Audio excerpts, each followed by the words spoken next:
Bonsoir à tous, bienvenue sur le plateau Equinox Soir, votre décryptage quotidien de l'actualité de lundi à vendredi 19h, 21h, 18h, 20h, GMT. Spéciale édition ce soir en deux temps. D'abord, les journalistes qui vont jeter un regard prospectif sur ce qui pourrait être dit dans le discours, l'adresse à la nation qu'avait effectué le chef de l'État dans quelques minutes. Et ensuite, à partir de 21h, les hommes politiques vont se relayer sur ce plateau pour analyser et commenter cette autre sortie du président de la République. Bon, pour ce qui est de cette première partie, 19h-20h, comme il est de tradition, le chef de l'État, le 31 décembre 2019, faisait l'état de la nation. D'emblée, Paul Biya faisait le constat selon lequel la situation sécuritaire dans les régions Nord-Ouest et Sud-Ouest demeurait préoccupante malgré les appels à déposer les armes adressés aux insurgés. Cette sortie était également l'occasion pour le président de la République d'observer que la croissance économique du Cameroun était en progrès. Paul Biya avait alors dressé trois tableaux. Le premier, à savoir le progrès social. Pour le président de la République, l'objectif était d'améliorer les conditions de vie de ses concitoyens et à terme éradiquer la pauvreté. Le second tableau, celui de la croissance de notre économie. Le chef de l'État avait reconnu qu'elle évoluait de façon satisfaisante, mais restait très contrarié par un contexte international incertain. Troisième préoccupation pour le président de la République, le 31 décembre dernier, c'était la situation sécuritaire dans le Nord-Ouest et le Sud-Ouest. Le président de la République reconnaissait sans aucun doute que c'était l'un des problèmes les plus urgents. Le chef de l'État promettait d'ailleurs que les forces de défense et de sécurité devaient faire une fois de plus leur devoir avec mesure mais sans faiblesse face à ceux qui s'obstinent toujours à faire preuve de mauvaise foi et qui continue de faire recours à la violence. Pour Paul Biya, au cours de cette adresse à la nation, n'avait pas également manqué de tenser ce qu'il avait qualifié lui-même de minorité au Cameroun, comme dans la diaspora. Le chef de l'État suggérait le débat à la place du combat. Madame, Monsieur, dans un instant donc, vous aurez deux journalistes sur ce plateau qui vont parler des attentes des Camerounais. Je commence par Edmond Kamga. Bonsoir Edmond. Bonsoir, c'est Jalais Autou. Je suis très heureux de vous retrouver sur ce plateau qui m'a beaucoup... une habitude, hein? Je salue tous les téléspectateurs fidèles de Equinox Soir. Voilà. Je salue également tous ceux qui, comme le panéliste qui sera présenté tout à l'heure, tous ceux qui ont vraiment de l'affection pour cette émission. Voilà, comme Kamga, éditorialiste, c'est bien cela. C'est le cas. Il faut l'évoquer. Alain Dipou, bonsoir. Bonsoir Serge Alain, bonsoir Edmond, bonsoir à tous les téléspectateurs. Je voudrais dire un sympathique bonsoir à tous les insuffisants rénaux du Cameroun et singulièrement ceux de l'hôpital général de Douala. Je voudrais adresser mes vœux les meilleurs, avec votre permission, au professeur Allais, qui est chef service d'hémodialyse, à tout le personnel soignant de cet hôpital. Voilà, merci. Edmond, je commence par vous. Pour vous, ce discours, vous attendez à un signal fort ce soir? Quelque chose de nouveau?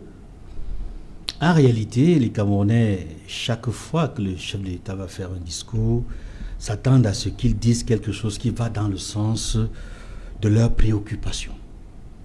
Et mon intervention va dans le même sens. Nous nous attendons à ce que le chef de l'État réagisse sur les préoccupations majeures des populations camerounaises. Et cela va dans plusieurs domaines, notamment dans les questions économiques, sociales, politiques, sécuritaires. Et en ce qui concerne les questions, j'allais dire, économiques, le fond du problème, ce sont les conditions de vie des citoyens. Et la vie est chère, de plus en plus chère depuis que la crise anglophone, qui est devenue la guerre dans le nord-ouest et le sud-ouest, a commencé. Il est souhaitable que quelque chose soit dit en ce qui concerne le règlement de la crise sécuritaire, mais aussi quelque chose qui pousse les Camerounais à être rassurés sur le fait que cette guerre va s'achever et que les déplacés qui se retrouvent dans les régions anglophones, plus de 800 000 de nos frères et sœurs, et plus de 60 000, si ce n'est davantage, au Nigeria, pensent à retourner au pays. Parce que pour retourner au pays, il faut que nous parvenions à un cessez-le-feu. La deuxième chose qu'il faut dire, c'est qu'il y a la crise sanitaire qui nous a surpris, entre guillemets. Je dis surpris entre guillemets parce qu'en réalité, nous pouvions déjà savoir que la pandémie du Covid-19 existe quand on a vu de la Chine à l'Europe et aux États-Unis les effets, n'est-ce pas, de cette pandémie. Nous devions nous préparer à y apporter une réponse. Et le gouvernement le sait, a mis sur pied, n'est-ce pas, une coordination pour la riposte, mais qui a connu, j'allais dire, s'il fallait faire un bilan, ça a été mi-figue, mi-raisin. Si ce n'est beaucoup de controverses sur la gestion qui a donné lieu véritablement, qui a suscité des débats, notamment... La gestion des fonds. Sur la gestion des fonds, oui, sur la gestion des fonds, qui nous amène à nous interroger. Est-ce qu'on a bien géré ces fonds? Est-ce que la pandémie, est-ce qu'on peut au jour d'aujourd'hui dire que nous sommes sortis de cette situation? C'est une question. Donc vous souhaitez que le président dise un mot dessus, sur cette question de gestion des fonds COVID? Absolument, il faut qu'il dise un mot là-dessus, s'il est encore avec nous. Et nous souhaitons enfin que le chef d'État dise un mot sur les questions économiques, parce que le Cameroun est un pays pauvre et très endetté. Et les signes d'alerte de la Banque mondiale et du FMI à l'endroit du Cameroun ne sont pas bons. Il faudrait qu'on réduise l'endettement, parce que le service de la dette est très élevé. Il ne faudrait pas qu'on endette davantage les générations futures. Il faudrait que l'année nouvelle, qui va commencer dans quelques heures, augure quelque chose d'espoir ou d'espérance pour les Camerounais, que ce soit moins pénible sur le plan économique, sur le plan sanitaire, sur le plan social, comme sur le plan politique. Voilà. Alain Djipo, le président l'année dernière, avait souhaité que l'objectif pour lui, c'était l'amélioration des conditions de vie des Camerounais. Peut-être même éradiquer la pauvreté. Est-ce que vous avez senti les choses bouger de ce côté-là? Je crains de ne pas pouvoir répondre par l'affirmatif. Je commence par faire mien les propos de Edmond. Et j'ajoute que sur la question que vous m'avez posée, effectivement, on observe que le panier de la ménagère a subi d'énormes cures d'amaigrissement. La vie devient de plus en plus difficile. Et je voudrais même aller plus loin. Il n'y a pas que la crise anglophone avec cette instabilité sécuritaire qui est à l'origine d'un certain nombre de dysfonctionnements, qui est à l'origine de l'aggravation des conditions existentielles des Camerounais. Mais bien au-delà, cet état de choses remonte à la lutte contre Boko Haram, Edmond. Tout à fait. Quelques années plus tôt, depuis 2014, si mes souvenirs sont exacts. La déclaration de la guerre. Voilà. Donc, c'était une année particulièrement difficile, au point où les Camerounais commencent à douter de la parole présidentielle. Beaucoup aujourd'hui ne pensent pas que l'adresse à la nation est un grand moment républicain, parce que c'est un rituel, parce que ça sonne parfois comme du déjà entendu, parce qu'on n'espère plus. Les Camerounais sont plongés dans le désespoir du fait de la mal-vie, du fait des conditions de vie extrêmement difficiles d'une grande majorité de la population. Et dans le même temps, il y a une poignée qui s'est accaparée des ressources, une poignée qui a fait main basse des ressources de ce pays. Et c'est ça ce qu'il y a de dramatique et de écœurant dans la condition existentielle des Camerounais. C'est-à-dire, ce n'est pas tout le monde qui souffre. Il y a une poignée de personnes qui jouissent, n'est-ce pas, des conditions de vie à nul autre pareil, au point où même les gendarmes de Bretton Woods sont fatigués de toujours faire des remontrances au gouvernement sur le train de vie un peu trop dispendieux de l'État, qui n'arrive pas à resserrer les cordes de la bourse et éliminer certaines dépenses superflues dans la programmation, dans son fonctionnement. Et donc, résultat des courses, la pauvreté s'augmente, la pauvreté prend des proportions. Et sincèrement, s'il fallait faire un bilan 12 mois après le discours de 2019, on est fondé de penser que effectivement toutes les grandes annonces faites par M. le Président avec un espoir d'un taux de croissance de 4%,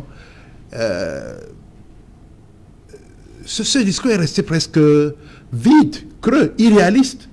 Parce que, figurez-vous, c'est vrai, il y a eu la Covid-19 qui a impacté sérieusement sur les entreprises. Vous savez très bien que plusieurs travailleurs ont perdu leur emploi, plusieurs travailleurs sont mis en chômage technique. La trésorerie de plusieurs PME est exsangue du fait, n'est-ce pas, de l'impact négatif de cette Covid-19. Je ne compte pas le demi-millier de morts ici au Cameroun et la vingtaine de cas qui ont été à l'origine de la mobilisation presque inattendue d'un certain nombre de ressources financières pour la prise en charge des patients Covid-19. Donc, comme pour dire que la priorité était certes orientée vers la lutte contre la pauvreté, mais l'avènement de la Covid-19 a contrecarré un peu les petits plans du gouvernement et du régime. Ça, c'est un aspect qu'il faut relever. Deuxièmement, nous espérions que en cette année 2020 finissante, le Cameroun allait amorcer un véritable tournant dans le chantier de son émergence. Mais avec un taux de croissance, si je m'en tiens au chiffre du GICAM, qui a moins de 3% cette année, j'ai bien peur. Vous savez très bien que le fameux document de stratégie pour la croissance et l'emploi, les perspectives, les objectifs visés par ce document n'ont largement pas été atteints. Et donc, notre marche vers l'émergence en 2035 se trouve compromise par des effets conjugués de la crise économique mondiale, la chute des barils du prix du baril de pétrole, la Covid, et effectivement la situation sécuritaire du Cameroun qui aujourd'hui nécessite un surcroît, une débauche d'énergie, une mobilisation sans précédent de ressources financières pour le front contre le Boko Haram, pour le front dans la zone anglophone, notamment dans les régions du nord-est et du sud-ouest, et tout dernièrement encore le front de l'Est, avec ce qui se passe aujourd'hui comme crise sécuritaire en République centrafricaine. Donc, tout est fait pour que notre économie soit toujours au creux de la vague.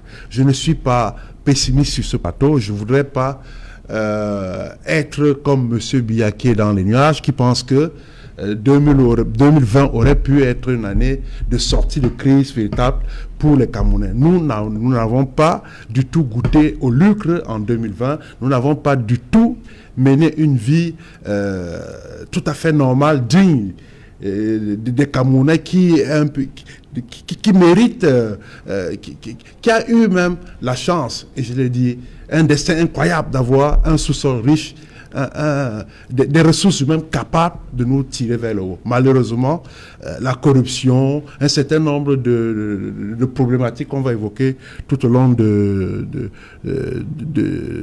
ce plateau ont fait en sorte que tous les espoirs sont aujourd'hui tombés en berne. Voilà, justement, les espoirs tombés en berne. Est-ce qu'il ne faut pas, comme dans beaucoup d'autres pays, accuser la pandémie? Parce que lorsque le discours il est rédigé, nous sommes en décembre 2019, la pandémie arrive au Cameroun, entre guillemets, en mars. Oui. Est-ce que ça ne vient pas anéantir un certain nombre d'efforts? Je ne pense pas. Ce serait malhonnête de dire que les choses n'ont pas marché à cause de la pandémie Covid-19. Ce serait malhonnête de le dire.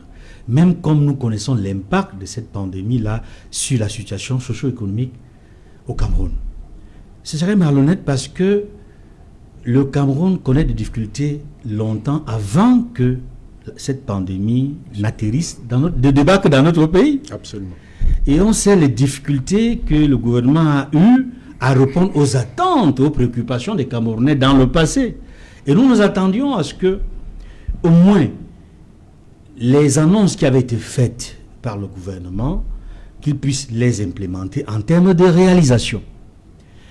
Et nous savons également qu'après les élections de 2018, le RDPC, qui est prépondérant dans le gouvernement, avait parlé d'un gouvernement d'opportunité. Encore que nous nous interrogeons sur l'opportunité de ce concept d'opportunité qui vient après les grandes ambitions, les grandes réalisations. Parce que en temps normal, on parle d'abord des ambitions et ensuite des opportunités avant que d'évoquer les réalisations. C'est quand même bizarre qu'on parle des opportunités après les réalisations. Ça, c'est une réflexion comme ça que je mets sur la place pour dire que ceux qui ont conçu ces grands slogans du RDPC ont péché quelque part. Et ceux qui ont accompagné cela sur le terrain auraient dû se poser la question de savoir comment on peut finir par les opportunités alors qu'on a rien réalisé. Il y a quelque chose qui ne va pas. C'est-à-dire qu'en réalité, on fonctionne dans une sorte de confusion totale. C'est même de l'imposture. Oui, on peut le dire. On peut le dire. Mais restons sur le sujet pour dire que, effectivement, la pandémie Covid-19 ne nous a pas fait que du bien. Même comme les Camerounais ont réussi à s'adapter. J'ai dit que nous avons réussi à nous adapter parce que on l'a invité belle. Parce que nous étions inquiets en tant que parents d'élèves pour l'année scolaire de l'année dernière. Ouais. On se demandait, est-ce qu'on... Oui, le parachèvement de l'année scolaire, on a pu l'achever. Et on a même commencé une nouvelle année depuis septembre. Et octobre notamment. Et nous acheminons, puisque nous sommes dans les congés de Noël, vers le deuxième trimestre, ce qui est encourageant. Mais je dois dire que le gouvernement doit remercier davantage les enseignants et les parents d'élèves. Parce que si les enseignants et les parents d'élèves n'avaient pas apporté du leur, il n'est pas certain qu'on aurait pu réussir ce cap. Ça, il faut le souligner.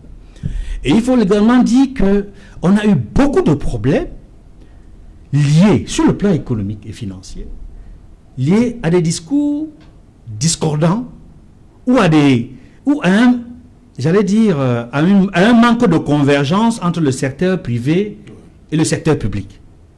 Et je peux dire que je suis un peu rassuré aujourd'hui parce que le Premier ministre chef du gouvernement non seulement a rencontré, n'est-ce pas, les responsables des groupements professionnels, notamment le JICAM, il y a eu des échanges sérieux et nous attendons tout simplement à ce que dans tout ce qui a été promis dans la politique économique et financière, dans la politique générale du gouvernement pour l'année en cours, pour laquelle nous avons déjà une nouvelle loi de finances, que le secteur privé soit effectivement accompagné pour que les entreprises puissent survivre, pour que les entreprises privées ne licencient plus, pour que les emplois soient maintenus, pour que les entreprises recrutent encore.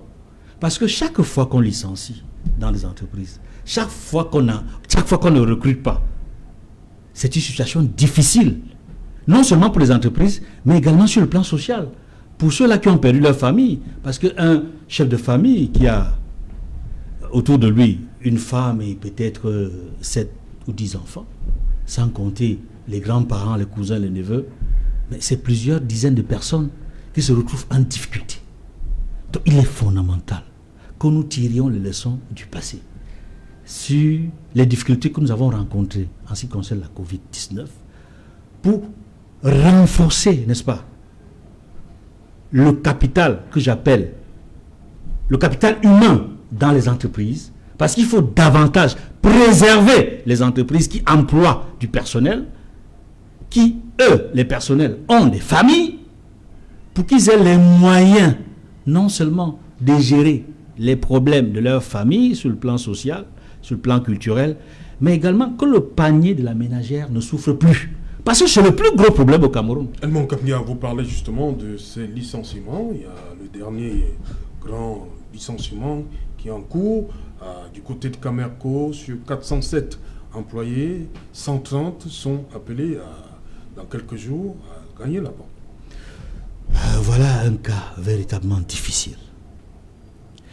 En réalité, j'ai déjà, j'allais dire, une opinion sur la gestion de la Camerco.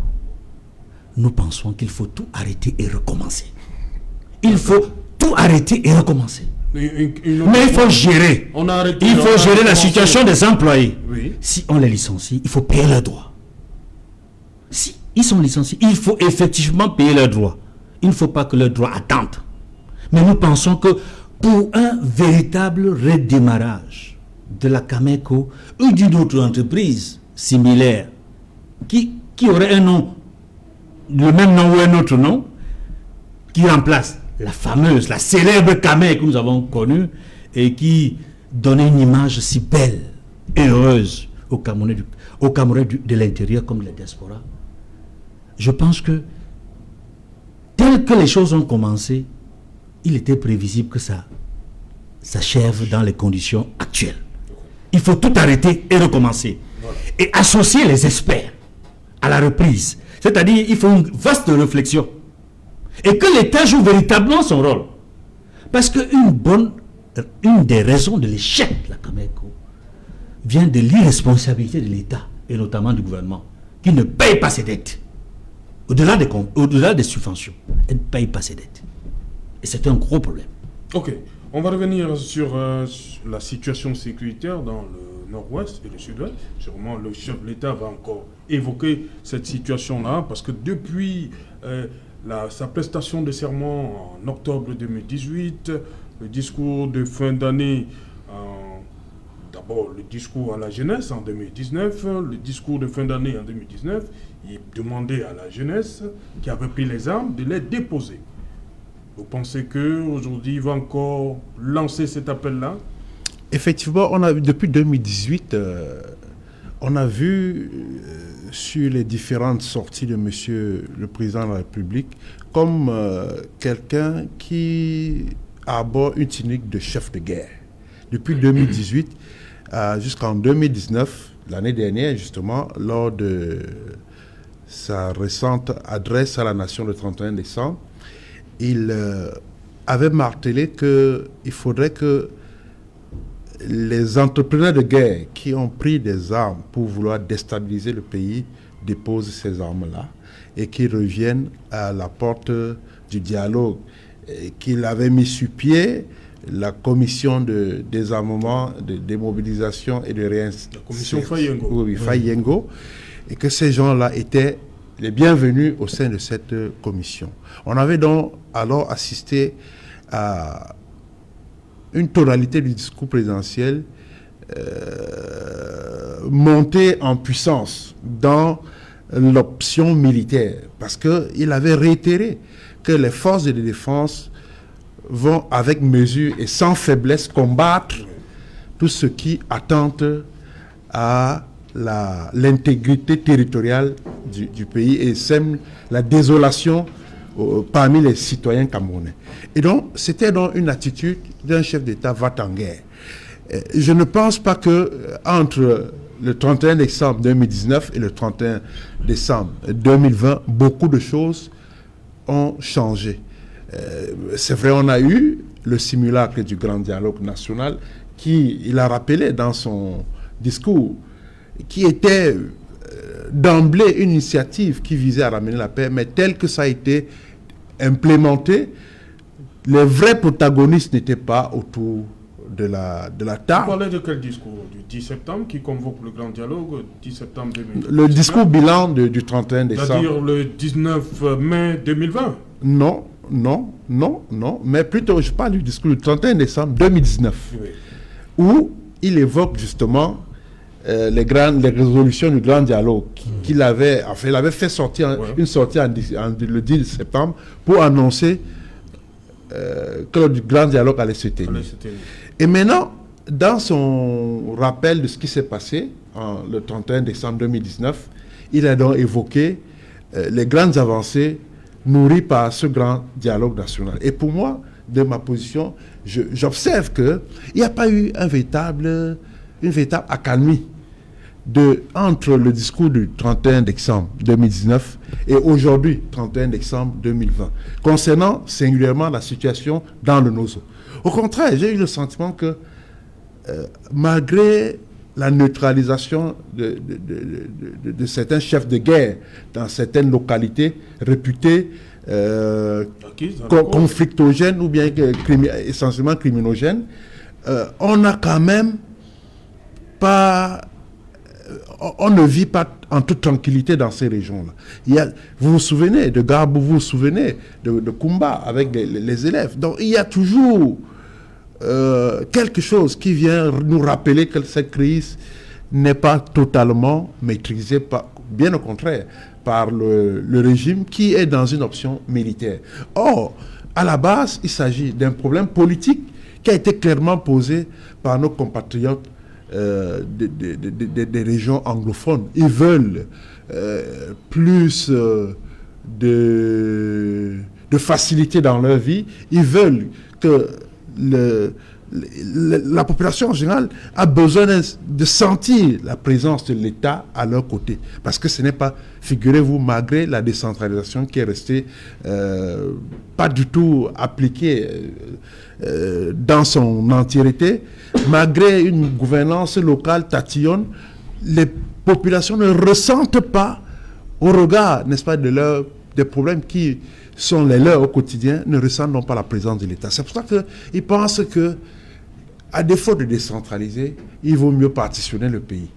Et ils sont montés au créneau pour exprimer donc leur désarroi, pour exprimer leur mal-être, pour exprimer leur mal-vivre et leur désaccord avec les prises de position du régime par rapport à eux. C'est pour ça que M. Biya, au cours du grand dialogue, qu'on invita autour de la table toutes les parties prenantes.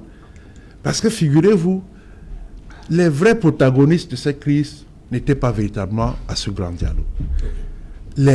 On les connaît, puisque les Ayoub Tabé, au moment où on fait ce grand dialogue, ils sont en prison. Et plein d'autres, les Mathieu BBC et d'autres leaders sécessionnistes qui sont dans les quatre coins de la planète, n'étaient pas associés. Et donc, au finish, on n'a pas véritablement amorcé une solution durable de cette crise, malgré la création, la mise sur pied de ce qu'on a appelé un statut particulier, dont le contenu reste à définir, le statut particulier dans le Nozo, dont le contenu n'est pas du tout clair aujourd'hui. Il faut trouver un contenu à ce statut particulier. On espère qu'avec les régionales qui viennent de se passer, on va effectivement aller un peu plus vite dans la mise en œuvre de cette décentralisation et même de la définition d'un contenu clair au statut spécial du Nozo.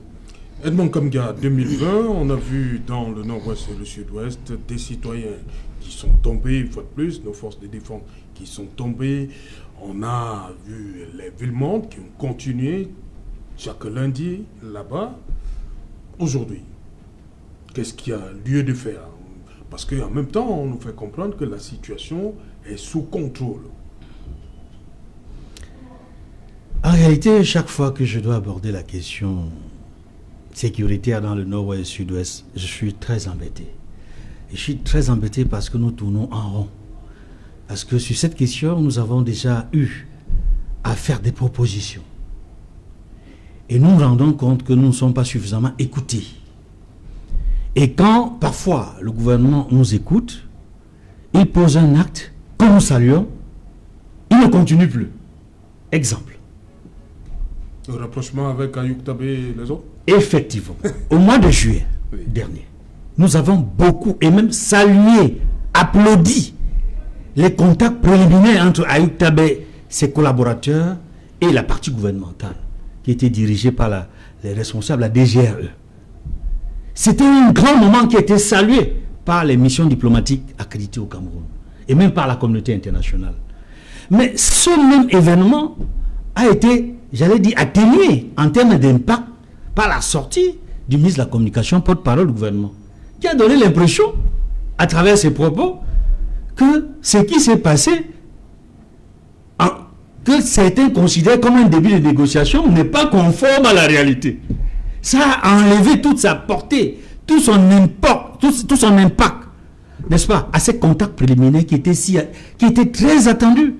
Aujourd'hui, nous aurions souhaité qu'après ces contacts préliminaires, qu'il y en ait eu d'autres, entre les mêmes partis, entre les deux camps, demander à ce qu'on ait suffisamment avancé vers un cessez-le-feu qui reste attendu.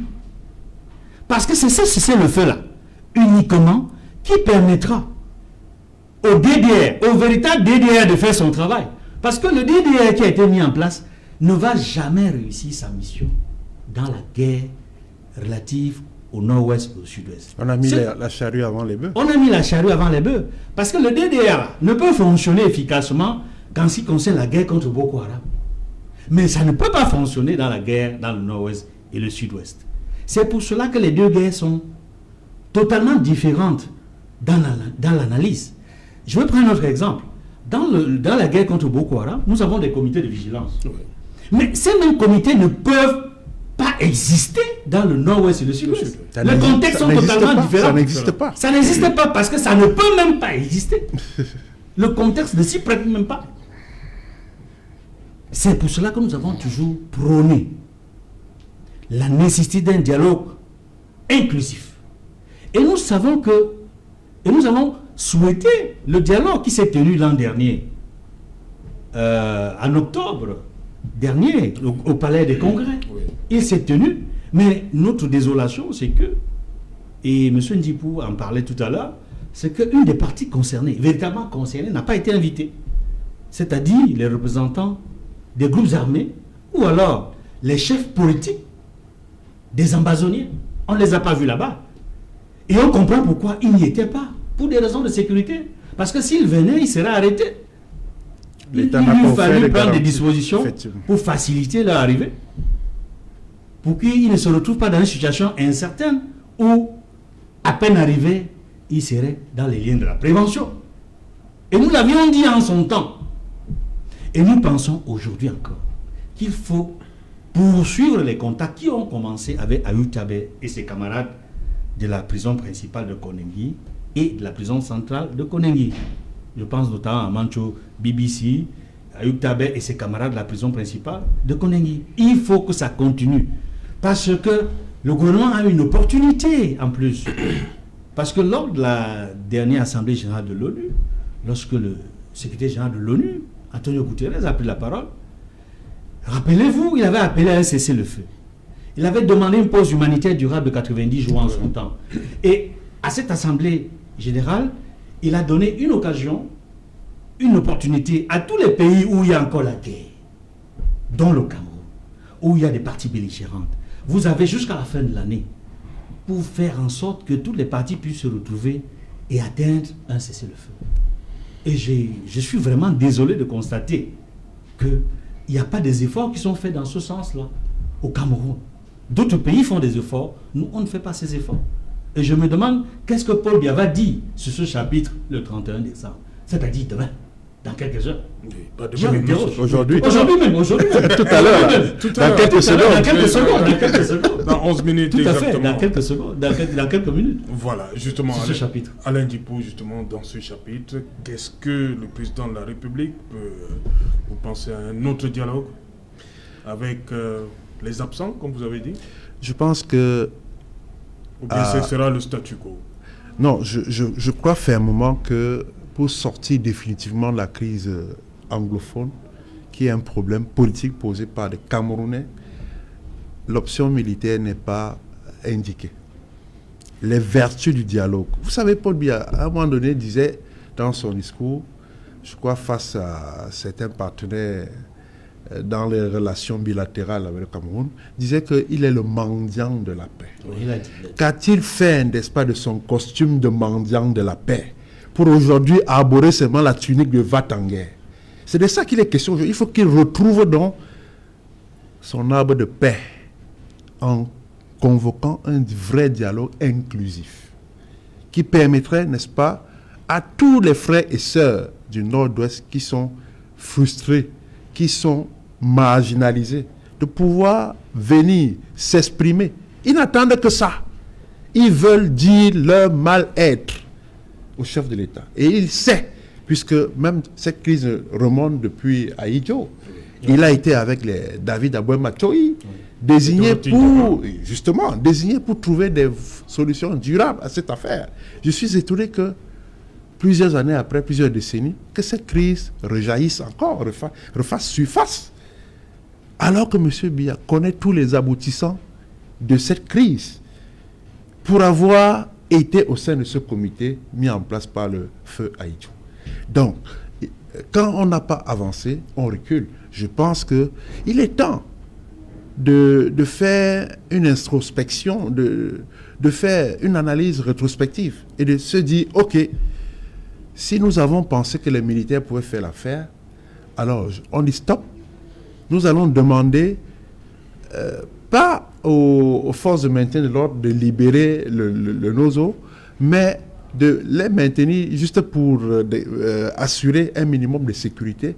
Mais les positions militaires, la militarisation en cours qu'on vit dans cette partie du pays, que ce soit donc révisé pour permettre aux entrepreneurs de guerre de comprendre que après la main tendue du chef de l'État, après l'invite au dialogue, il faut effectivement y aller pour qu'ensemble, on trouve des voies. Peut-être je rêve, mais il vaut mieux rêver que de continuer à compter des morts, à compter de nombreux déplacés. On l'a dit. On a franchi des chiffres incroyables dans ce pays, à cause, n'est-ce pas, de cette situation sécuritaire dans le Nozo. Plusieurs familles aujourd'hui sont en lambeaux à cause de cette affaire. Donc il faut qu'on revienne à la normale. Il faut qu'on organise rapidement le dialogue inclusif. Voilà, certains pensent qu'à défaut d'un dialogue inclusif, il faut donner la latitude au cardinal Toumi et les autres d'organiser enfin la conférence générale anglophone. J'ai toujours été de ceux qui pensent qu'il faut permettre au cardinal Christian Toumi et à ses pairs, n'est-ce pas, qui avaient promis d'organiser la conférence générale anglophone, de le faire. Il a des collègues, des confrères musulmans et presbytériens qui se sont organisés depuis et qui étaient prêts à faire cette conférence générale anglophone avant l'élection présidentielle 2018. Effectivement. Et certains, au sein du RDPC, ont cru qu'il avait un agenda secret. Mais avec le temps, on se rend compte qu'il n'a jamais eu d'agenda secret. L'élection est passée. L'élection est passée. Ceux qui s'appuyaient sur l'élection, maintenant l'élection est passée. L'élection est passée. Donc il peut organiser, on peut lui permettre d'organiser. Il est encore temps, ce n'est pas tard. Parce que les participants de cette conférence générale anglophone viendraient, n'est-ce pas, des 13 départements. Du nord-ouest et du sud-ouest. Des régions du nord-ouest et du sud-ouest. Et ce sont les responsables, et ce sont les ressortissants de ces deux régions qui choisiraient eux-mêmes leurs représentants. Toutes les idéologies confondues. Oui, toutes les idéologies, c'est-à-dire toutes les sensibilités politiques confondues. Donc ce serait un grand moment pour nos frères et sœurs anglophones de dire exactement qu'est-ce qu'ils veulent. Et puisque cette conférence générale anglophone n'a pas pu avoir lieu, le cardinal Christian Toumi n'est pas resté les bras croisés. Avec son équipe, ils ont travaillé, ils ont produit un document de 400 pages, plus de 400 pages. Ils ont envoyé des gens aux États-Unis, en Europe et partout, écouter nos frères et sœurs anglophones, y compris ceux qu'on considère comme étant les commanditaires politiques de ce qui se passe dans le nord-ouest et le sud-ouest. Ils ont donné leurs opinions. Et il a même recensé et fait un récapitulatif. Et il a constaté dans son document qu'il y a ceux qui veulent le statu quo. C'est-à-dire ce qu'on a annoncé comme étant la décentralisation effective qui n'a jamais eu lieu. et ceux qui veulent le fédéralisme, Merci, Edmond. et ceux qui sont pour la sécession. Merci Edmond, on revient parce qu'on a une vaste page de pub, parce que dans un instant également, le président de la République va s'exprimer. Le temps de la pub et après ce sera le discours à la nation du président de la République. Quant à nous, on se retrouve. Célébrer vos réussites avec style requiert des ingrédients de choix.